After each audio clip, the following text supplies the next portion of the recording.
नमस्कार मित्रांनो, आजच्या भागात आपल्याला बघायला मिळते की सूर्याने वैदेहीचा स्टेथोस्कोप घेऊन वैदेहीच्या कानाला लावला आणि स्वतःच्या छातीला लावला असतो. तेव्हा वैदेहीला विचारतो की काय ऐकू येते मॅडम. तेव्हा वैदेही बोलते की हार्ट बीट्स. तेव्हा सूर्या बोलतो हार्ट बीट्स. कालपासून माझी धडधड खूप वाढली आहे, मला खूप आनंद झाला आहे. तेव्हा वैदेहीच्या हातात जी फाईल असते ती खाली पडते. वैदेही स्वतःला सावरते, फाईल उचलून दुसरीकडे जाते. सूर्या तिच्या पाठीमागे जातो, तिच्या जवळ जातो आणि बोलतो, आनंदाचं कारण नाही विचारणार. तेव्हा वैदेहीच्या हातातले फाईलचे सगळे कागद पुन्हा खाली पडतात. वैदेही ते कागद उचलायला जाते, सूर्यासुद्धा ते उचलत असतो. सूर्या वैदेहीकडे एकटक बघत असतो. तेव्हा वैदेही बोलते, कॉंग्रॅच्युलेशन्स. सूर्या बोलतो, का? पण मी तुम्हाला आनंदाचं कारण नाही सांगितलं. वैदेही थोडी शांत होते आणि बोलते, ते तुझ्या चेहऱ्यावर दिसतोय ना आनंद, त्याच्यावरून म्हटली. तेव्हा सूर्या बोलतो की अच्छा, आजकाल तुम्ही माझ्या चेहरा खूप बारकाईने निरीक्षण करायला लागला आहेत. तेव्हा वैदेही सूर्याकडे कंटिन्यू बघत असते. तेव्हा सूर्या बोलतो, ती पण अशीच बघते. तेव्हा वैदेही विचारते की कोण? सूर्या बोलतो, माझी होणारी बायको. वैदेही शांत होते आणि तिथून उठते. सूर्या पुन्हा वैदेहीकडे जातो आणि बोलतो, काय योगायोग आहे ना मॅडम, ती पण तुमच्यासारखीच डॉक्टर आहे. तेव्हा सूर्या वैदेहीच्या जवळ असतो आणि बोलतो, अगदी तुमच्यासारखीच देखणी. आणि ती चिडली ना तर तिच्या नाकाचा शेंडा लाल होतो. वैदेही कंटिन्यू सूर्याकडे बघत असते. आतमधून तिला जेलसी होत असते. सूर्यापुढे बोलतो, आणि ती खूप हट्टी आहे आणि अगदी तुमच्यासारखीच हट्टी आहे. तेव्हा वैदेही खाली बसते आणि बोलते, हट्टी आहे? हट्टी माणसांची जुळवून घेणं थोडं कठीण असतं, आत्ताच विचार कर. वैदेही खाली बसून फाईल गोळा करत असते. सूर्या त्या फाईलवर हात ठेवतो आणि ती उचलून घेतो. तेव्हा वैदेही उठते आणि बोलते, फाईल दे. वैदेही त्याच्या जवळ जाते, पण सूर्या हात लांब करतो.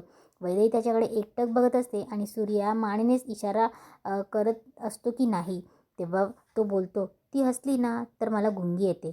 सूर्या जरा हसतो आणि बोलतो, पण एक प्रॉब्लेम आहे मॅडम, तुमच्यासारखी खळी नाही पडत ना तिला. हे ऐकून वैदेहीलाही हसू येतं. पुन्हा सूर्या हसतो आणि बोलतो, काय झालं, तुमचे पण हार्टबीट्स वाढले का? सूर्या पुढे विचारतो, आनंद नाही झाला तुम्हाला? तेव्हा वैदेही स्वतःला सावरते आणि बोलते की मी खुश आहे. तेव्हा सूर्या बोलतो, सांगतात की समजवतायत स्वतःला? तेव्हा वैदेही बोलते, कधी भेटवणार आहेस तिला? सूर्या बोलतो की आज संध्याकाळी भेटवतो. सूर्या जायला लागतो. पुन्हा वळून बोलतो, जमेल ना तुम्हाला? वैदेही बोलते की हो. सूर्या बोलतो ठीक आहे आणि तिथून चालला जातो. वैदेही स्वतःशीच पुटपुटते, मी खुश आहे, आय एम हॅप्पी, मी खुश आहे. इकडे सूर्या त्याच्या ऑफिसमध्ये येतो आणि चक्रा मारत असतो. मंग्या आणि नाणू त्याच्या मागे मागे फिरत असतात. तेव्हा मंग्या आणि नाणू विचारतात, काय रे, काय झालं तिकडे? सूर्या बोलतो, गप्प रे. तेव्हा ते दोघं विचारतात, अरे गप्प रे, काय गप्प रे? मंग्या बोलतो, नाणू याचा चेहरा सांगतोय, आणि तिकडे काहीतरी घोळ घातलाय. सूर्या पुन्हा बोलतो, गप्प रे. तेव्हा नाणू बोलतो, अरे सांगा ना तिकडे काय झालंय, सांग ना, झालं ना डॉक्टर मॅडम जेलस? मंग्या बोलतो, याने नक्की काहीतरी घोळ घातलाय. आता प्लॅन ए फ्लॉप झाला ना तर प्लॅन बी रेडी ठेवावं लागेल.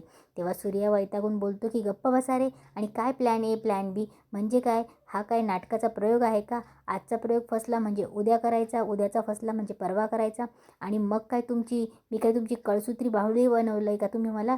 तुम्ही सांगाल की चालायचं, तुम्ही सांगितलं की बसायचं. आता माझी लव्ह स्टोरी आहे ना, हे प्रेम प्रकरण आहे, हे मला ठरवू द्या, तुम्ही नका ठरवू. आणि डॉक्टर मॅडमला काय ठरवायचं ना ते त्या ठरवतील. असं बोलून सूर्या त्याच्या जागेवर बसतो. तेव्हा नानू बोलतो, ए चिल चिल चिल, डोक्यात राग घालू नको.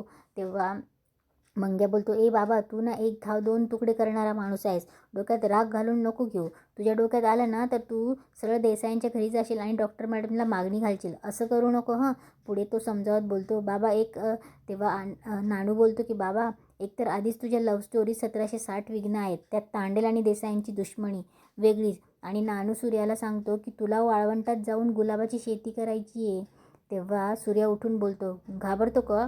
वाळवंटात जाऊन गुलाब लावणार मी, आणि डॉक्टर मॅडमची आणि माझी लव्ह स्टोरी आहे, त्यांच्याशिवाय माझी लव्ह स्टोरी पुढे नाही जाणार. त्या देसाई असल्या ना तरी त्यांच्यावर माझं प्रेम आहे ना, ते बदलणार नाही.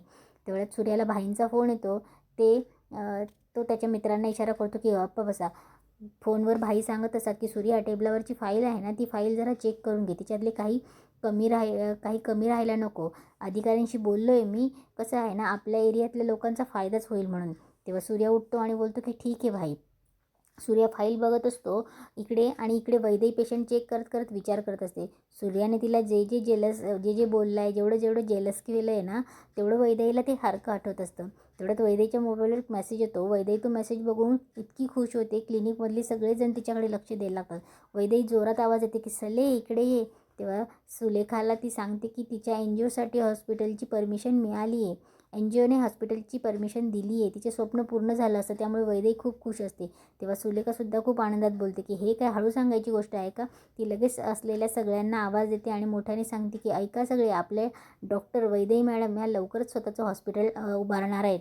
वैदेही पुढे बोलते आणि हो, फक्त हे माझं हॉस्पिटल नसणार आहे, ते आपल्या सगळ्यांचं असेल. तिथे पैशांपेक्षा माणसांना जास्त किंमत असेल. सगळेजण खूप खुश आनंदी असतात. वैदेही सुलेखाला घट्ट मिठी मारते. तेवढ्या तिथे सूर्या येतो आणि शिट्टी वाजवतो. वैदेही आनंदाच्या भरात काहीच विचार करत नाही आणि थेट पळत जाऊन सूर्याला जोरात मिठी मारते.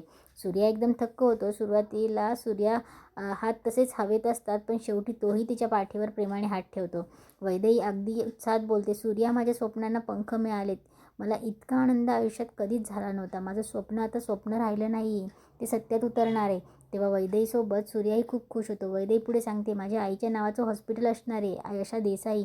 वैदेही अत्यंत आनंदात सूर्याचा हात धरते आणि बोलते, चल चल, तुला काहीतरी दाखवायचं आहे. असं म्हणून ती त्याला ओढत केबिनमध्ये घेऊन जाते. इकडे वच्ची आणि सुधाकर जेवायला बसलेले असतात. तेव्हा वच्ची सुधाकरला बोलत असते की डोक्यात काटा गेला आहे. तेव्हा सुधाकर दोघे मासे खात असल्यामुळे सुधाकरला वाटतं की तिच्या घशात किंवा हाताखाली माशाचा काटा टोचला आहे. सुधाकर लगेच शोभीला ओरडत असतो की तुला कितीदा सांगितले की बयोला काटा काढून देत जा म्हणून, आणि हा वाफाळलेला भात इथेच आणून ठेवला आहेस. तो शोभीवर चिडचिड करत असतो. तेव्हा वच्ची बोलते, असे कितीतरी काटे मी पचवलेत आणि दाताखाली चावलेत. मला त्या काट्याची नाही, तर माझ्या डोक्यात जो काटा गेला ना त्याची भीती आहे. ती सुधाकरला पुढे सांगते, हे बघ सुधाकरा, तुला काय सांगितलं होतं, सूर्या जिच्यावर प्रेम करतो ती पोरगी शोधायला लावली होती ना. तेव्हा सुधाकर घाबरतो, बोलतो, काम चालू आहे. ते ऐकून वच्ची सरळ त्याचा हात धरते आणि गरम भाताच्या पातेल्यात लावते. त्याला चटका बसेल असा हात धरून ठेवते आणि ठणकावून सांगते की तुला सांगून ठेवते, सूर्या कोणाला भेटतो, कुठे जातो, काय करतो, या सगळ्यांची खबर मला मिळाली पाहिजे. आणि ती पोरगी या घरात माप ओलांडायच्या आत मला माझ्या डोळ्यांसमोर पाहिजे, नाहीतर आज फक्त चटका दिलाय. सुधाकर वेदनेने विवळत बोलतो, करतो. वैदेही सूर्याला केबिनमध्ये घेऊन येते आणि फाईल दाखवत आनंदाने बोलते, बघ सूर्या, मी साऱ्या NGOशी संपर्क साधला होता आणि आज फायनली एका NGOकडून रिप्लाय आला आहे. सूर्या, मी खूप खुश आहे. माझं लहानपणीपासूनचं हे स्वप्न होतं की मी इतकी वर्ष बाहेर शिकायला होते. आज माझं आईच्या नावाचं हॉस्पिटलचं स्वप्न पूर्ण होणार आहे. बाबांना हे कळल्यावर बाबांनाही खूप आनंद होईल. हे सांगताना वैदेही अतिशय उत्साहाने सूर्याचा हात धरून त्याच्यासोबत गोल गोल फिरू लागते आणि पुन्हा पुन्हा बोलते, मी खूप खुश आहे सूर्या, खूप खुश आहे. फिरता फिरता वैदेही थोडी शांत होते. सूर्या तिचा हात घट्ट पकडून हळूच तिच्या जवळ जातो. वैदेही भानावर येते आणि आपला हात सोडवून तिथून जायला लागते, पण सूर्या तिला पुन्हा आपल्याजवळ खेचतो. तेव्हा वैदेही थोडं संकोचून बोलते, सूर्या. तेव्हा सूर्या तिच्या डोळ्यात डोळे घालून हळूवार आवाजात विचारतो, मॅडम, हात सोडायचाच होता तर धरला कशाला. वैदेही पटकन स्वतःला सावरते आणि आपल्या जागेवर जाऊन बसते. तेव्हा सूर्या बोलतो, अहो मॅडम, मला कॉंग्रॅच्युलेशन तर करू द्या. तुम्ही जे काही केलं आहे ना, बघा, तुम्ही लवकरच तुमच्या यशाच्या शिखरावर पोहोचणार आणि मला खात्री आहे तेव्हाही तुम्ही इतक्याच आनंदाने आणि इतक्याच उत्साहाने मला या सगळ्यांबद्दल सांगाल. बघा, सूर्या टेबलवर असलेले हॉस्पिटलचे चित्र बघतो आणि बोलतो, आणि हे बघा, काय सुंदर रंगवलं, हे तुम्ही रंगवलं आहे का. तेव्हा वैदेही बोलते, हो, आणि ते खूप लहानपणी काढलं आहे ना, म्हणून तसं आहे. तेव्हा सूर्या कौतुकाने बोलतो, तसं आहे म्हणजे काय. अहो, खूप सुंदर आहे हे चित्र. ते ऐकून वैदेही थोडी थक्कच होते, कारण वरून त्या चित्राला बघून खूप हसून तिची टिंगल उडवली असते. तिला ते दृश्य लगेच आठवतं. सूर्या पुढे बोलतो, तुम्हाला माहिती आहे, लहानपणी लोक खूप स्वप्न बघतात, मी डॉक्टर होणार, मी इंजिनियर होणार, पण ते स्वप्न नुसतं बघितलं नाही तर ते साकारलं, आणि याच्यासाठी मोठी जिद्द लागते. तर बघा, तुम्हाला या प्रवासात काहीही लागलं ना. तेव्हा वैदेही मध्येच थांबत बोलते, मदत लागली तर सांगते. तेव्हा सूर्य हसून बोलतो, सांगू नका. वैदेही आश्चर्याने विचारते, म्हणजे. तेव्हा सूर्या प्रेमाने बोलतो, कारण तुम्ही सांगायच्या आत तुमच्या नकळत ते काम पूर्ण झालेलं असेल. सूर्या पुढे बोलतो, मॅडम, आता एवढं सुंदर काम तुम्ही मार्गी लावलं आहे, तर आमचंही काम जरा मार्गी लावा, म्हणजे याला आशीर्वाद द्या तर बरं होईल. वैदेहीला कळत नाही, ती विचारते म्हणजे. सूर्या लगेच ऑफिसची फाईल काढतो आणि वैदेही पुढे ठेवतो. तो बोलतो की मॅडम, याला हळद कुंकू लावलं ना तर माझं काम व्यवस्थित होईल. वैदेही गोंधळून विचारते, म्हणजे. तेव्हा सूर्या तिच्याकडे बघतो आणि बोलतो, अहो मॅडम, असं म्हणतात की निर्मळ मनाने केलेली देवपूजा थेट देवापर्यंत पोहोचते, आणि तुमच्या इतकं निर्मळ मन दुसरं कोणाचं असू शकतं सांगा बरं. मित्रांनो, ही काही कोणतीही काल्पनिक किंवा स्वतःच्या मनाने बनवलेली नसून मालिकेत जसे जसे एपिसोड प्रसारित होतात तसंच आपण त्याचा एपिसोड रिव्ह्यू देत असतो. तर हा फक्त रिव्ह्यू आहे आणि तिथे जसं दाखवलं त्याचाच रिव्ह्यू आहे. तर मित्रांनो, तुम्हाला एपिसोड कसा वाटला, एपिसोड आवडल्यास या चॅनलला नक्की सबस्क्राईब करा. धन्यवाद.